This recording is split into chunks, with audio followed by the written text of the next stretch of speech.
Good morning friends. तो आज के डे 2 বেরোচ্ছি গোপালপুর থেকে। তো এই হলো আমার হোটেল। এটা এক্স্যাক্টলি সামনে মেডিকেল কলেজের ঠিক অপোজিটেই হোটেলটা। তো তোমাদের লোকেশন বুঝতে কোনো অসুবিধা হবে না। তাছাড়াও আমি ডিসক্রিপশান বক্সে লোকেশন অ্যান্ড ফোন নম্বর দুটোই দিয়ে দেবো, যদি আসতে চাও আসতে পারো। অ্যাকোমোডেশন ভালো। আজকের ডেস্টিনেশন যেরকম আগেও বললাম বিজয়ওয়াড়া। জানি না কত দূর পৌঁছতে পারবো, বিকজ এখন বাজলো 10:36। আজকে প্রচুর লেট হয়ে গেছে। এখনো পর্যন্ত উড়িষ্যাতেই আছি, আন্ধ্রা এন্টার করিনি। আন্ধ্রা এখনো কিছুটা দেরি আছে, মানে কিছুটা হালকা হালকা পাহাড়ের ভিউ শুরু হয়ে গেছে। বিজয়ওয়াড়া ইধারই হোগা না স্ট্রেট না? Thank you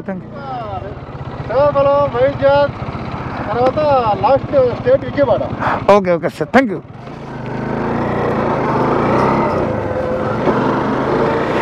so actually GPS থাকলেও কনফার্ম হয়ে নিলাম, কারণ জানোই যে কনফার্মেশন খুবই দরকার। আর লোকাল অথরিটি থেকে কনফার্মেশন নেওয়ার থেকে বেটার অপশান আর কিছু হয় না। সো যাই হোক, এই নোটে আবার শুরু করছি জার্নি টু বিজয়ওয়াড়া। রোড থেকে বুঝতে পারছো হালকা হালকা টিলা পাহাড় শুরু হয়ে গেছে। আজকে আমরা যে রুটে যাবো, অ্যাকচুয়ালি আজকের রুট টোটালি পূর্বঘাট পর্বতমালাকে চিরে মাঝখান দিয়ে রাস্তা। সো ভিউ তো অসাধারণ পাবোই। তো আর কথা বলবো না, তোমরা ভিউ এনজয় করো। আর জানোই প্রতি ভিডিও বলি, আবার বলছি বস, ভালো লাগলে লাইক, আর নতুন হলে চ্যানেলটাকে সাবস্ক্রাইব করতে ভুলো না। আর সঙ্গে অবশ্যই ঘন্টাটা বাজিয়ে দিও, যাতে আপডেটগুলো তোমাদের কাছে পৌঁছয়। আজকের ডেটের ফার্স্ট টোল আমরা উড়িষ্যা ছেড়ে আন্ধ্রা এন্টার করে গেছি। তো দেখতে পাচ্ছ বিশাখাপট্টনম 243।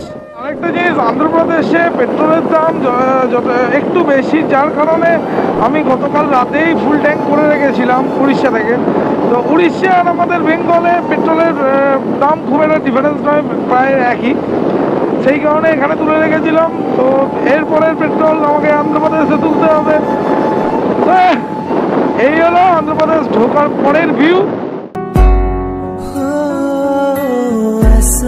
लगा मुझे पहली दफा तन्हा मैं हो गया यारा, परेशान समय अब ये कहने के लिए तू जरूरी सा है मुझको जिंदा रहने के लिए।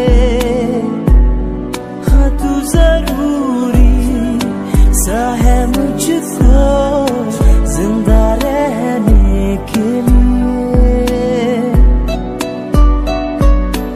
ऐसा लगा मुझे पहली दफा तन्हा मैं हो गया यारा, हूँ परेशान समय अब ये कहने के लिए तू जरूरी सा है मुझको जिंदा रहने के लिए। हाँ तू जरूरी सा है मुझको जिंदा रहने के लिए।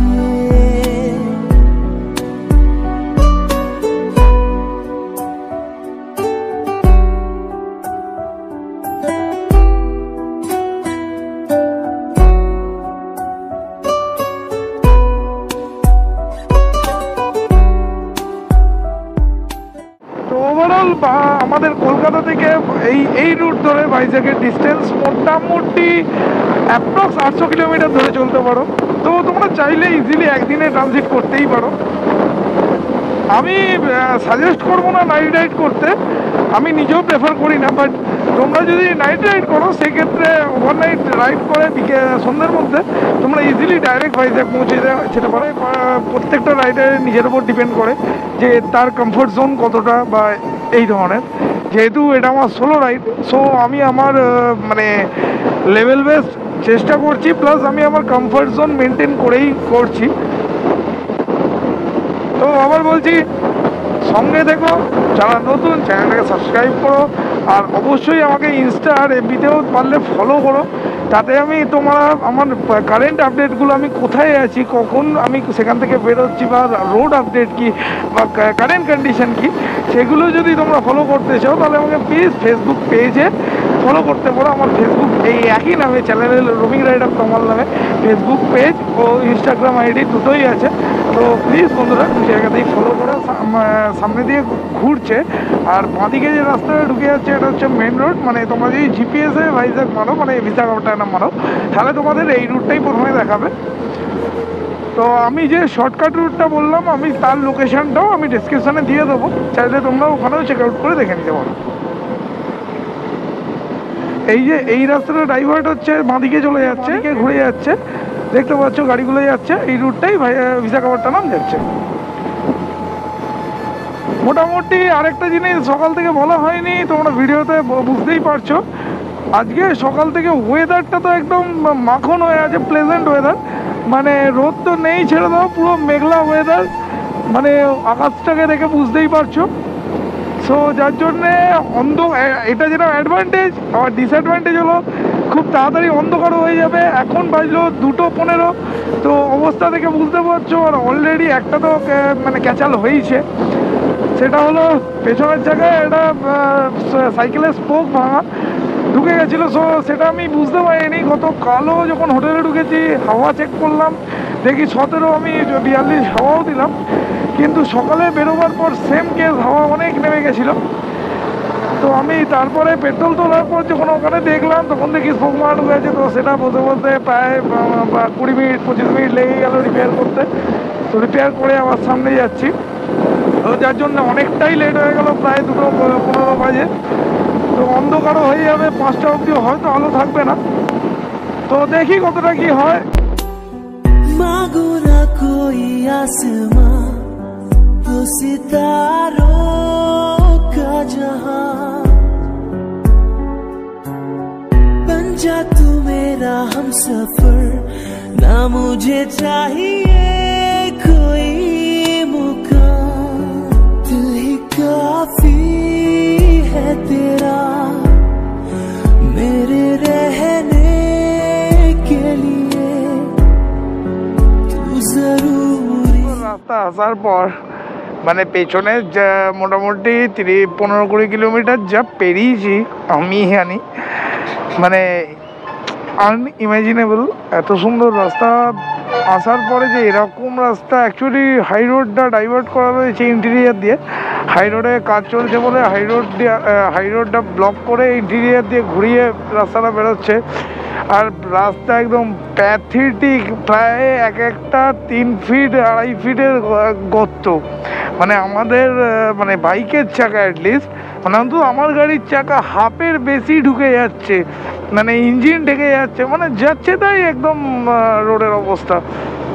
তো মানে যদি এটা দিয়ে কেউ আসে, মানে যদি হাইওয়ে ব্লক থাকে, যদি এটা দিয়ে ঢুকতে হয়, তো মানে কাইন্ডলি অন্তত দিনের আলো এসো। দেখতে পাচ্ছ গাড্ডাগুলোর সাইজ, তো কমসে কম দিনের আলো এসো, কারণ রাত্রিরে এলে মানে রিম ক্র্যাক হবেই হবে, মানে অবধারিত।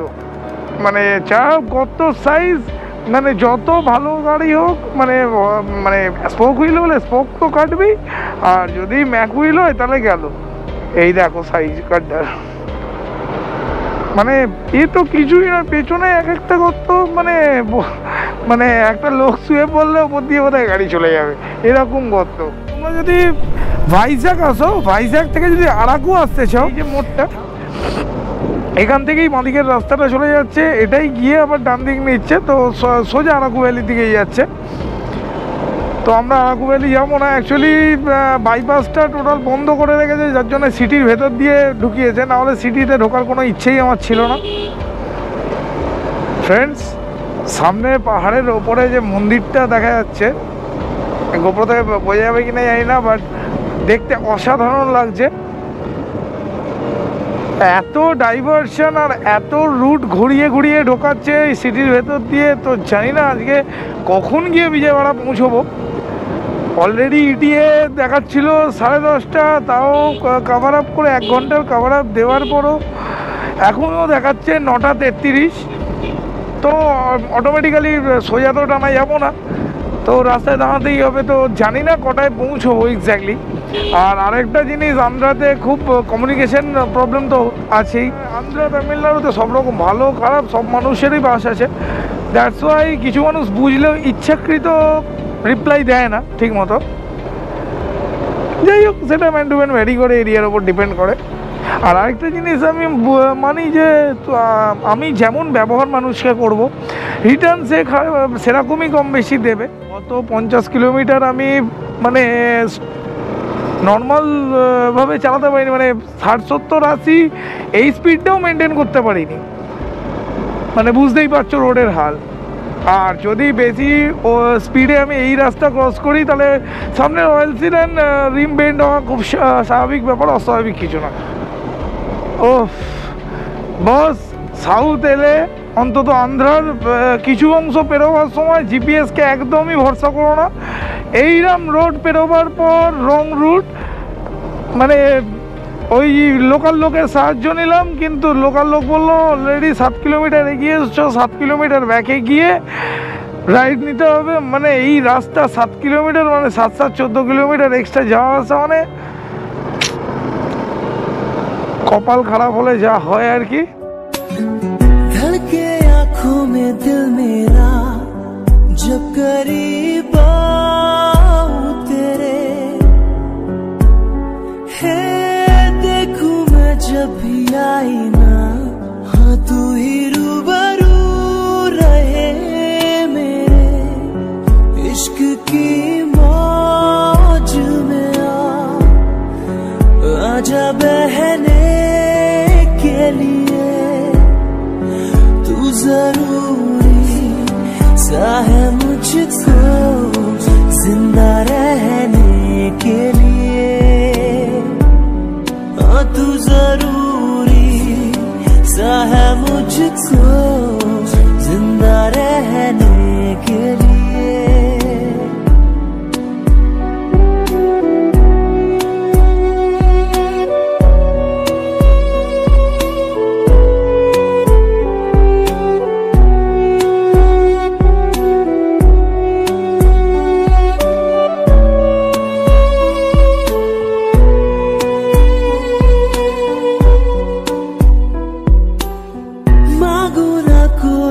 आसमां तो सितारों का जहां, সানসেট হচ্ছে, সামনে সূর্যটাকে দেখতে অসাধারণ লাগছে। অ্যাকচুয়ালি এখানে গাছপালার জন্য দেখা যাচ্ছে না, বাট এর পেছন দিকে পুরোটাই পাহাড়, আর ঠিক পাহাড়ের পেছনেই সূর্যটা ডুববে। তো যদি সম্ভব হয় আমি তোমাদের সেটাও দেখাবার চেষ্টা করব, কারণ গতকাল ঠিক এইরকমই পাহাড়ের পেছনে সূর্যটা ডুবেছিল। তো অসাধারণ লেগেছিল, বাট ভিডিওতে ক্যাপচার করতে পারিনি। আজকে চেষ্টা করব। আর যেটা বলছিলাম, এরকম মন্দিরটার কোয়ালিটি মানে আর্কিটেকচার দেখলে বুঝতেই পারছো। তো খুবই সুন্দর, বাট এখনও আমার প্রায় 300 কিলোমিটারের কাছাকাছি বাকি আছে। বিকজ যেটা তোমাদের বললাম, জিপিএসের ভরসা সব সময় করো না। তো ওই জায়গাটা 1 ঘন্টা প্রায় 15 মিনিট ধরে ঘুরতে ঘুরতে টাইম ওয়েস্ট হয়েছিল। এই মুহূর্তে আমরা রাজামন্দির পেরোচ্ছি। রাজামন্দির বাঁদিকে চলে যাচ্ছে রাজামন্দির সিটিটা, আর রাজামন্দির ব্রিজটা হচ্ছে সামনে। বাট গোপ্রো বিগ করছে, চার্জ নেই। জানি না, যদি অফ হয়ে যায় তাহলে হয়তো তোমাদের দেখাতে পারবো না ভিউ। আর যদি সম্ভব না হয় তাহলে ফেরার সময় ডেফিনেটলি তোমাদের দেখিয়ে দেবো। সেজে বসে আছে একা একা, রঙিন স্বপ্ন তার বনেতে সেজেছে আছে ভরা চোখে। বন্ধুরা, বজরংবলীর মূর্তিটা দেখতে পাচ্ছ কিনা জানি না, অন্ধকার, তাও চেষ্টা করছি তোমাদের দেখাবার। তো পুরোই সাদা, এখনো পর্যন্ত রং হয়নি। তো আগে এরকম যত সাউথে যাব প্রচুর বজরংবলীর এরকম মূর্তি অ্যান্ড কালারফুল মূর্তি দেখতে পাবো। সো ফ্রেন্ডস, এই হলো রাজামন্দির ব্রিজ। অন্ধকার, কতটা তোমাদের দেখাতে পারবো জানি না, তবে পুরো ব্রিজটাই তোমাদের দেখাবার চেষ্টা করব। বেসিক্যালি ব্যাপারটা হচ্ছে যে নদীটা তো আর অন্ধকারে তোমাদের ভিজিবল হবে না। সো ব্রিজটার ভিউটাই দেখাচ্ছি। one of the largest bridge of South India. So আগে এই রাজামন্দির ব্রিজটার কথা অনেক শুনেছি, তো আজ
বাজলো 11টা। তো বুঝতেই পারছো মানে শরীর পুরো হেকটিক টায়ার্ড হয়ে আছে। সো ভিডিও আমি আগেও যেরকম বলেছিলাম, ভিডিও আমি এখানে এন্ড করবো না, তো কোনো একটা হোটেল অ্যারেঞ্জ করে তারপরেই হোটেলে গিয়েই আমি এন্ড করবো ভিডিও। সো মেবি ভিডিওটা একটু লেন্দি হয়ে যেতে পারে, তো প্লিজ একটু লেন্দি হলে ধৈর্য ধরে দেখো, আর যদি ভালো লাগে তো জানোই। সো আপাতত আজকের মতো রোড থেকে টাটা। আমাদের হোটেলের ভিউ দেখিয়ে ভিডিও এন্ড করছি। তো আবার বলছি, ভিডিও ভালো লাগলে লাইক, না লাগলে ডিসলাইক, আর যারা নতুন চ্যানেলটাকে সাবস্ক্রাইব করতে ভুলো না। তো এই ছিল আজকের আমার রুম, আজকে স্টে। তো দেখে বুঝতেই পারছো, আমি ব্যাক ক্যামেরাতে ভালোভাবে দেখিয়ে দিচ্ছি। এই হলো আমার আজ রাতের থাকার ঠিকানা। হোটেলের নাম, সমস্ত ডিটেল, টেরিফ সমস্ত রেস্ট্রিকশন বক্সে দিয়ে দেবো, চাইলে তোমরা চেক আউট করে দেখে নিও। তো আজকের মতো tata, good bye, good night, দেখা হবে আবার কাল সকালে রোডে। তো আজকের মতো টাটা।